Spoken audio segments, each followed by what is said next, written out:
आई भोरे ने हम लाइफ के नहीं लिए तो एगो भाई पूछलकिन कि अमेरिका में काज करे घर में मेड सर्विस हाउस हेल्प भेटे कि नहीं। तो इतना बिल्कुल नहीं छे। ऑलमोस्ट अहाँ के सारा काज मतलब घर के बर्तन से ल क झाड़ू पोछा से ल क खाना बनेनाई से ल क बच्चा के देखभाल करनाई हर चीज अहाँ के खुद करऽ पड़त। मानियो अहाँ घर में कोनो 10 गो गेस्ट के बजेलिया एक दिन में तो गेस्ट भी जाए में अहाँ के हेल्प कऽ जाइ छै कि जनै छै कि हाँ केओ नहीं छै एते काज करऽ पड़तै। आर अहाँ कतबो बड़ा आदमी भजियो मतलब एफोर्ड केनाइ मुश्किल होइ छै। मानियो अगर केकरो चाहबो करबै 1 घंटा ले क्लीनिंग कर ले कुछ कर ले बजेबै तो 1 घंटा के चार्ज करते $50 या $100 तो वो भऽ जेतै अहाँके 5,000 या 10,000 1 घंटा के। ओते IT वाला के इंजीनियर के भी बिलिंग नहीं छै।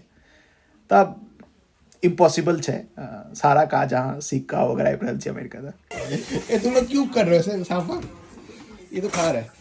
ये तुम लोग क्यों वो कर रहे हो साफा? फिर उसमें आम भी है, मिक्स हो जाए कुछ अच्छा लगेगा। एक बार खा के खा लो, अच्छा लग रहा है। ऐसे गेस्ट लोग मस्त है, मतलब खाना भी खाते हैं और साफ वाफ करके भी जाते हैं। बहुत अच्छा लग रहा है हमें। हाँ पंडित जी की हाल चाल?